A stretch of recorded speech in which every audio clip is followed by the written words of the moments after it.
Relationships can be tricky, especially romantic relationships, and being in any kind of intimate connection can often trigger some old patterns of behavior and possibly bring out the worst in us. And the interesting thing is that these patterns may not even be our own, but the ones we grew up around, like our parents' or grandparents' relationships and their dynamics. Not to mention that connecting with someone else can trigger other issues, things like attachment, fear of intimacy or abandonment, and many other things, which is why it's important to talk about the do's and don'ts in relationships, starting with the 7 things we should never say to our partners.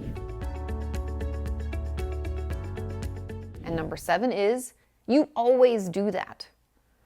Always is what we call an extreme or an absolute. Other versions of this are words like never, can't, hate, wouldn't, or couldn't. And I'm not advocating that these words in general are just like off limits, just that we pay attention to how and when we use them so that our relationships don't dissolve before our eyes or frequently erupt into rage-filled arguments. For example, saying something like, "You never help out at home, ever," isn't really a conversation starter. It's a fight starter. And it's incredibly rare that someone never or always does something. A better way to approach this would be to say something like, "If you could help me clean up a bit more often, I would really appreciate it." See how different that feels? So much better and less antagonistic. And you might be wondering about the words wouldn't and couldn't. These are unhelpful when you say something like, "I have asked you to help so many times, but you just couldn't bother to do it." So we just want to try to remove that kind of language and soften it a little bit so that we don't have fight starters, we have conversation starters. Let's move on to number 6, and that is to comment negatively about their appearance. I know this one should go without saying, but sometimes in the heat of an argument, we can say things we don't mean just to hurt their feelings and, quote unquote, win the disagreement. We all know how hard we can be on ourselves about our bodies, and feeling comfortable being intimate with someone else is difficult in and of itself, which is why we should steer away from making any negative comments about someone's appearance. We want those we love to feel good being around us, and we can't take it back once we've put it out there. So keep the comments to the things that are upsetting. What they did that hurt our feelings or what you would prefer they did, rather than making any offhanded comments about how they look. And that moves us along to number 5. We should never talk about divorce or breaking up during an argument. I know those of us with attachment issues can cling to this one all the time, immediately thinking that if we run away first, it won't hurt as bad. Or some of my patients have seen this as the ultimate power move, thinking that by threatening the ending of the relationship, it puts them in a better position to win. And I cannot begin to tell you how toxic this type of behavior is, because it not only weakens the trust between you and your partner, but it also erodes the foundation of your connection. Doing this repeatedly, or really at all, can open you and your partner up to thinking that the relationship is doomed to end, or that we can't make any future plans together because we might not make it there. Planning for the future is a healthy part of relationship growth and stability. By removing that, each member of the relationship can feel like they're never on solid ground, which I think we all would admit doesn't feel good because it isn't good. Next is number 4, and that is to say nothing at all, otherwise known as stonewalling. Removing ourselves from a conversation so that we don't say something we don't mean or lash out, that's completely fine.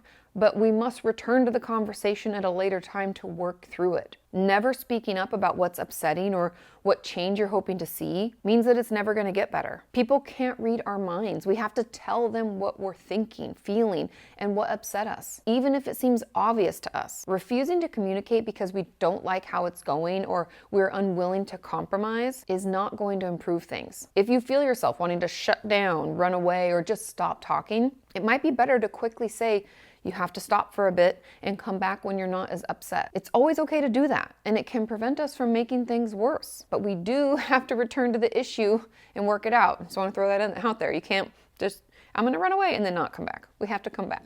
Next up, we have number 3. We should not go through a laundry list with someone we love.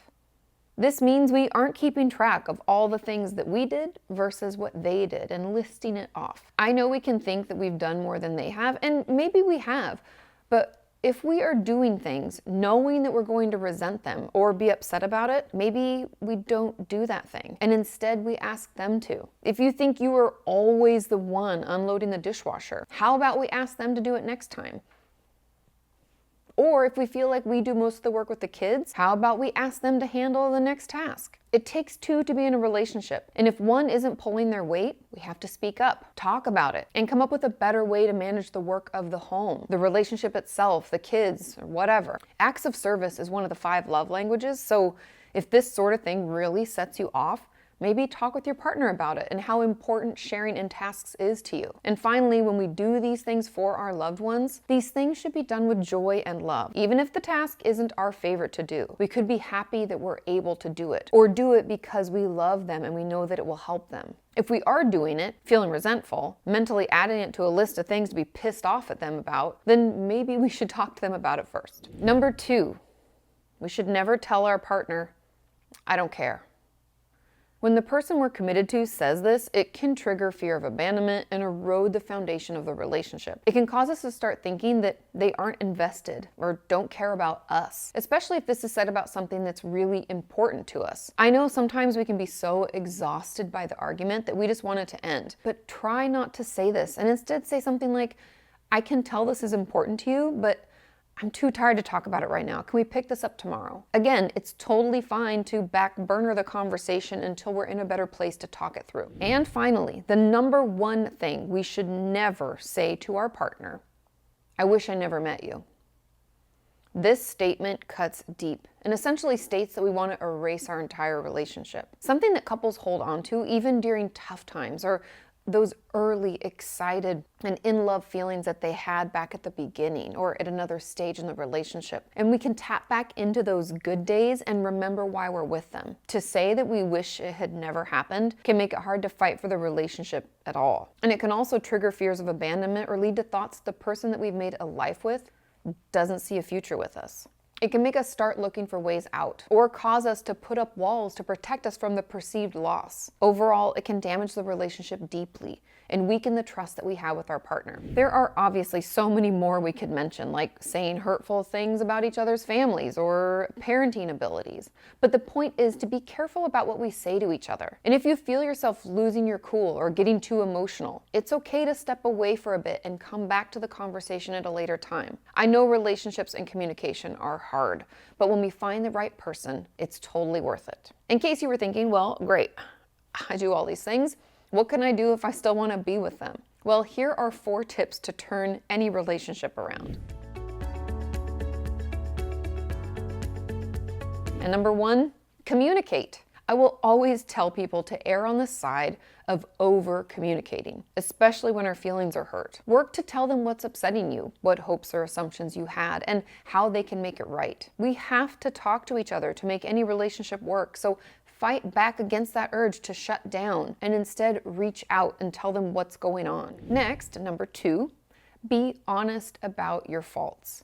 I know this one is hard, but it helps if we just admit that there are things we aren't good at. For example, I could say to Sean that I know I struggle wanting to people please all the time. And so I can say yes to something when I really mean to say no. Welcome to my life, right?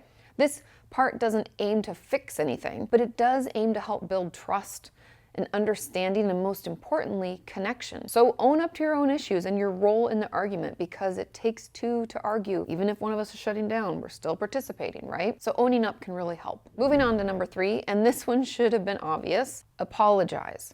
When we've done something wrong or hurt someone's feelings, we need to say sorry. And not that fake apology shit that like, "I'm so sorry you feel that way." That's like an unapology, because you're apologizing for how they feel. You're not acknowledging your fault or true intention. And no one is perfect. We will do things that hurt those we love, usually because we weren't thinking clearly or completely by accident, but we'll need to own up to it and say we're sorry. And 4th and finally, learn to compromise. I know it sucks to, I can't always get what you want, but you can't.